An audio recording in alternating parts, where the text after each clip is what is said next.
Hi, welcome to this podcast, What I'm Reading Now.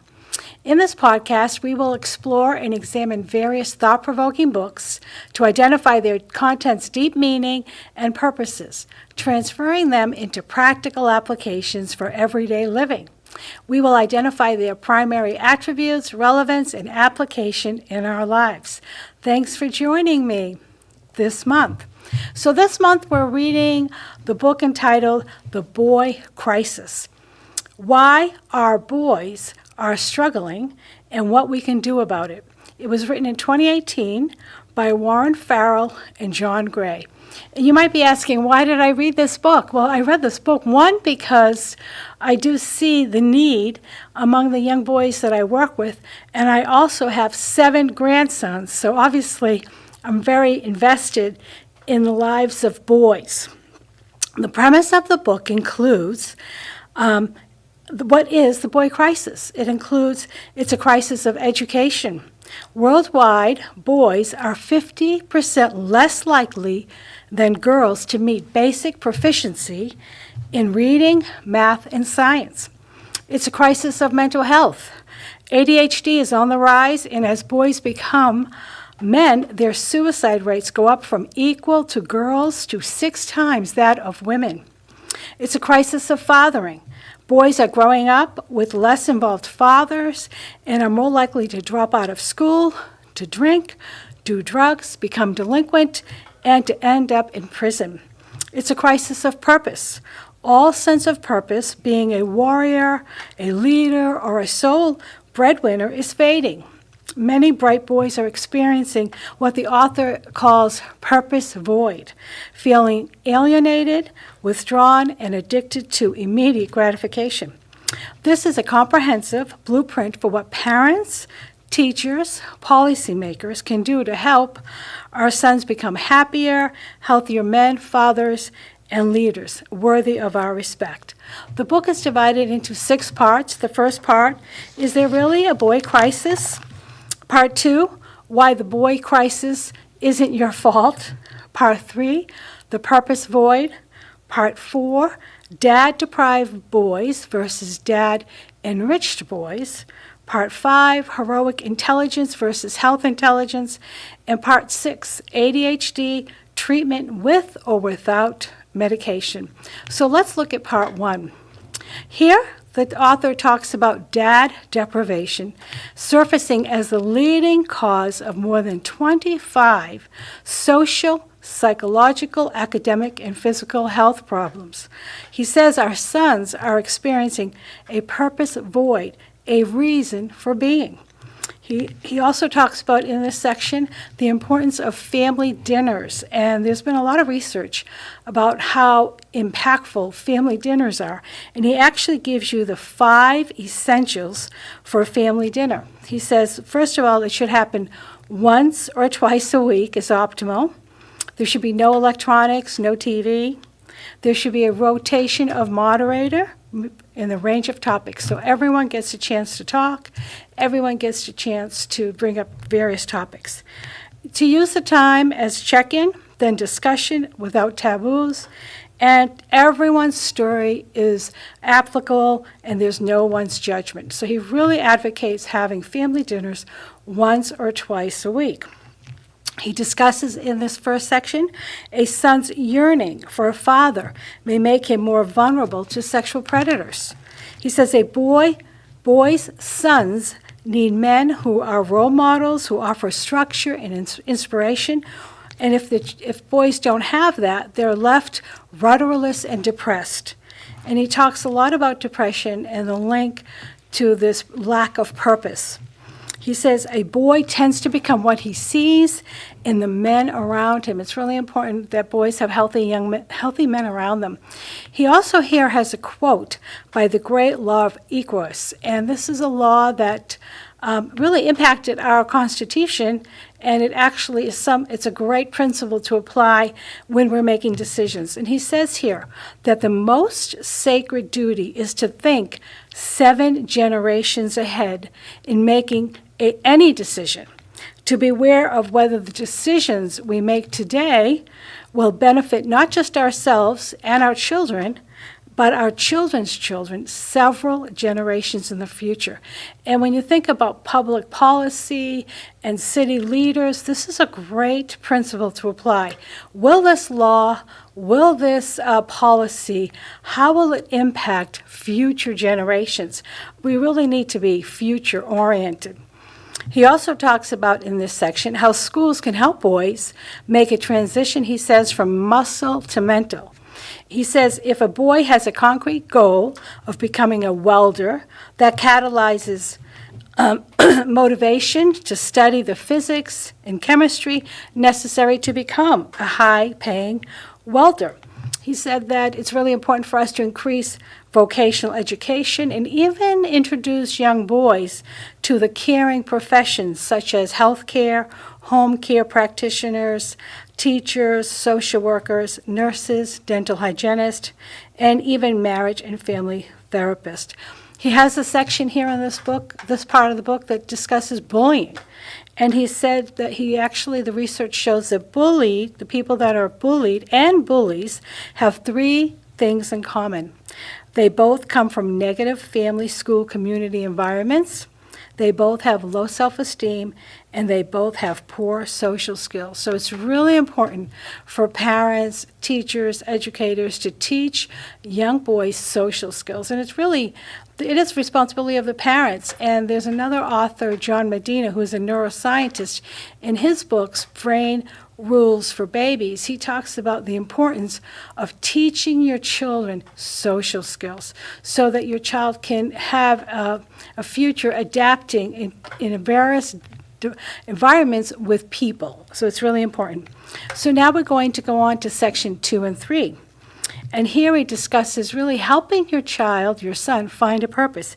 He says, finding a purpose larger than himself, the alternative is a purpose void, often triggering a failure to launch, and its collateral damage is depression and disgust. And we know a lot of young men are not leaving their homes, and they're staying home, and they are depressed. They may not be able to verbalize it, but there is this lack of future vision, lack of inability to say, what am I here for? What should I be doing? He says here, without purpose, a boy often feels unneeded. If he feels ashamed to admit that he feels unneeded or doesn't know what he's feeling, he may also feel unheard and unseen. And then he goes on to share the research regarding this purpose void.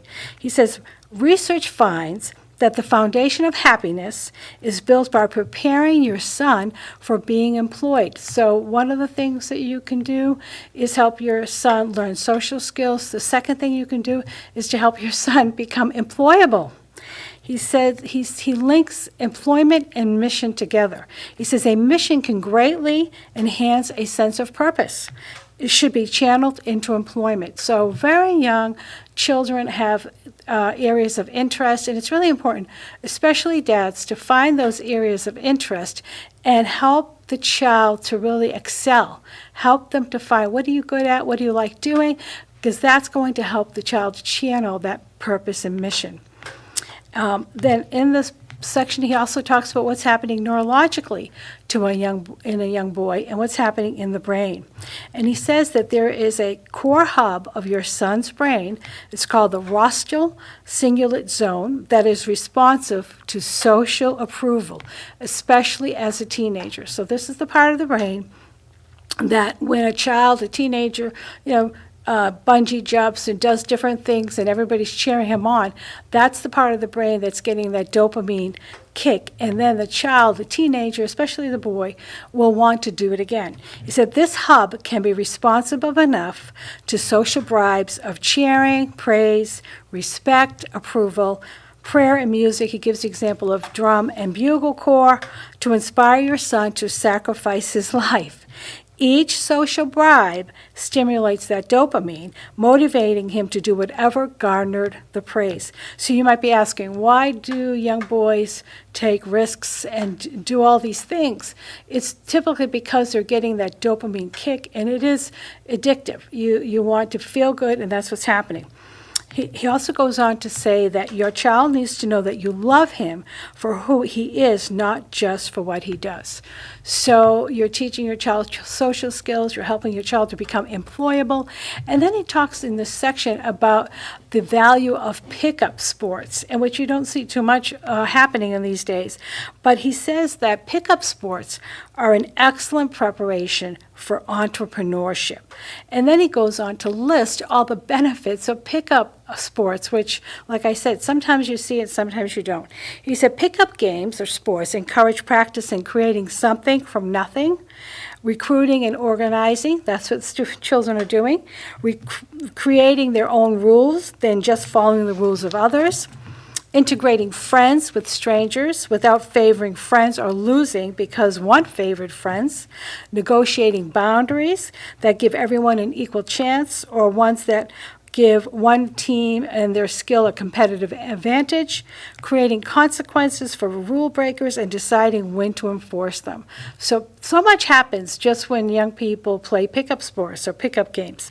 When your son, he says, participates in individual sports plus both organized and pickup sports, he will be experiencing sports as a boy-friendly liberal art. It's so important. Sports are so instrumental in helping young boys grow up. Then he, in this section, talks about postponing gratification. He says the discipline of postponing gratification is the single most important discipline your son needs. So once again, we're living in a time where young people might ask for a bike or something. He advocates that you allow the child to work towards getting the bike on their own and not just giving into children everything they want immediately. And this key piece here, delayed gratification, there's so much research that shows that if you teach a child to wait, to work, to have a goal and pursue it, they're going to be able to be much more successful in their whatever career path they choose and in life in general. Here in this section, he talks about self-actualization and what does that look like for the non-traditional male. And this is what it includes. He says, loving your son for who he is. In fact, helping him discover his different drummer or unique self and how it might contribute to his sense of purpose. So it's okay if your son's a little bit different. You can enjoy that, you can celebrate that. Helping him distinguish between the value of listening to others and being enslaved by the need for the approval of others. So you want your son, once again, to be social, but he can't be concerned about what everyone thinks about him. Exposing him to careers most likely to create both economic and emotional well-being, given his gifts, interest, and personality. So that was the first 3 sections of the book. Now we're going to move on to part 4, which is entitled Dad-Deprived Boys versus Dad-Enriched Boys. And here he really does emphasize the importance of dads. Depriving a child of his or her dad is depriving a child of part of his or her life, he says. And then he cites here a pediatric study from 2017, found that at 9 years of age, children with father loss have significantly shorter telomeres. And telomeres is it's really at the cell level, and everyone's born with a certain length of telomeres, and through life experiences, they can shrink. And the more traumatic the life experiences of an individual, the quicker they shrink. So they really can predict longevity. So telomeres in our cells are what keep our genes from being deleted as our cells divide. Telomere length in early life predicts lifespan. This is really key. So how much damage to life expectancy is created by dad deprivation? This is the research that he did. Children with father loss already have, by the age of 9, telomeres that are 14% shorter. Once again, this is the predictor of how long you'll live. Longevity. When compared to girls, the telomere damage from father loss is 40% greater for boys. So it really does demonstrate how important dads are in the lives of young boys. He says dads, like moms, like air and water, are essential to our lives.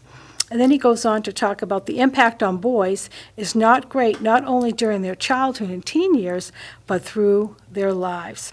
And then he says that this is true not only of boys' economic future, but also of boys' emotional intelligence and marital potential, all of which are intrinsically connected. So once again, we don't realize the impact that a dad has on the life of a boy. And then he goes on to talk about what happens when boys are not getting this dad-enriched experience. He said, when boys are hurt through depression or any other way, they hurt us physically, psychologically, and economically.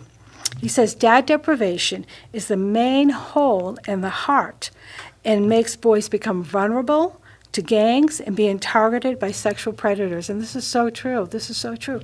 We see young boys who are trying to find a place, trying to find a niche, trying to find a place of belonging. He said boys who are alienated to be recruited by others may actually recruit themselves, as, for example, the lone school shooters, which are typically young boys. That's usually what you see. He said a boy with a hands-on dad experiences fundamental hormonal changes. So there are changes that happen neurologically and at the DNA cell level in your hormones when a boy has a hands-on dad. He says first he will begin producing more oxytocin, a hormone that stimulates nurturing, trust, and affection, and therefore encourages bonding. So a dad-enriched son has this producing in his brain. He'll also produce more estrogen as well as prolactin. Finally, just as your son's testosterone levels drop if he's in a committed relationship, it will drop even more if he becomes an active dad. So what happens, the brain, the way our hormones work, that when a dad is responsive to their children, it creates more oxytocin in their brain. And when you have more oxytocin, you become more loving. So it's the cycle that the more that you love and you're loved, the more loving you become.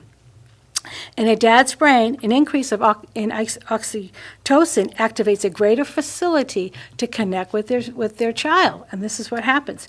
It does this by enhancing the brain's centers of social cognition, something that is called parent-child synchrony, and this is what happens. The more time you spend with your child, the more time you want to spend with your child. The more time you're engaged as a dad, the more you want to be engaged because you're increasing those hormones, those trust and loving hormones.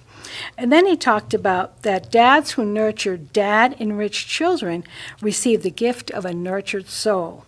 And the son feels he is contributing joy to his dad's life, so he feels positive anticipation about the dad he can become. So when a child has a dad-nurturing individual, they too will become dad-nurturing dads themselves.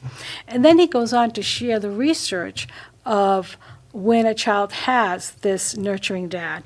He says they have higher school achievement, greater 3 R's, which are reading, writing, and arithmetic, less school dropout, increased employment, reduced suicide, reduced drugs, less homelessness, reduced bullying, reduced victimization, less likely to become victims of child abuse, major violence, sexual assault, and domestic violence, reduced violent crime, reduced rape, reduced poverty and mobility, reduced hypertension. The child will have increased trust and increased empathy. Children need their dads during the tender years, and he talks specifically about those early childhood years the most. And now we're going on to chapter 16. Here he talks about teaching a child to treat boundaries seriously, teaches him to respect the needs of others. And in this section, he talks about he calls it the Holy Trinity of gifts. What can you do as a dad to help your children? What are the 3 things you can do? And he cites them as game playing, which is roughhousing, boundary enforcement, and postponing gratification. And then he goes further into what does that look like? Boundary enforcement that leads to greater ability to postpone gratification, leads to better social skills, will help your son to work either, he says, in an office or a home. So this is key. researchers find that fathers who spend time roughhousing, you might say, what are they doing? They're with their children, will give their children the gifts of self-control and social skills.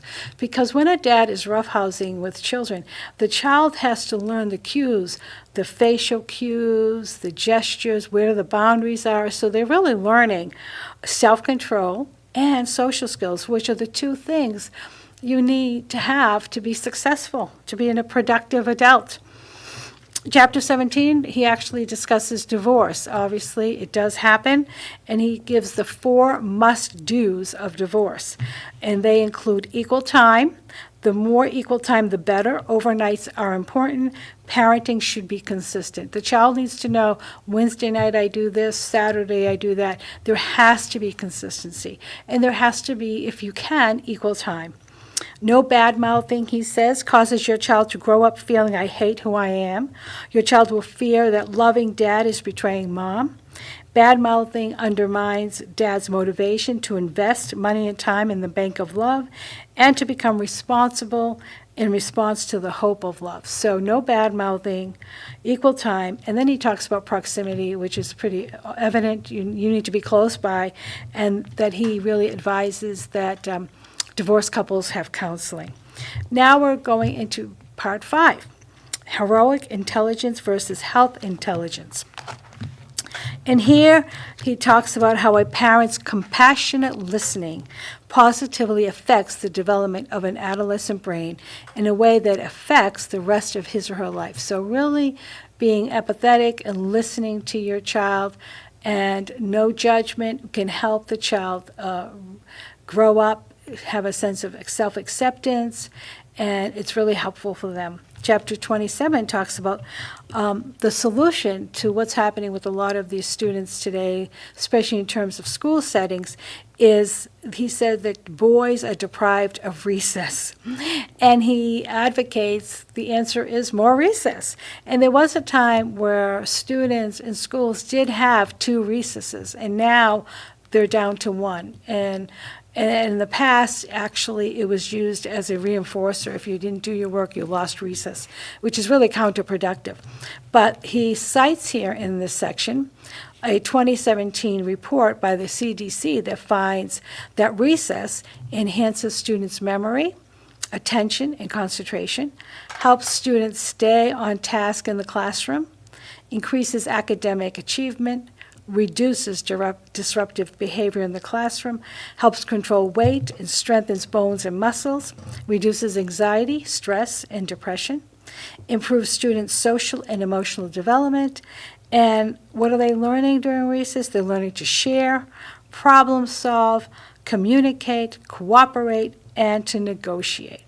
Now, like I said, this book is pretty comprehensive. Every section has lots of meaty information. And part 6 is all about ADHD. So if you have a child that has ADHD, I would highly recommend purchasing this book because he gives you so many great avenues to help your child, whether it's through medication or not medication, and through various ways that you can see if you can mediate that situation for your son or daughter.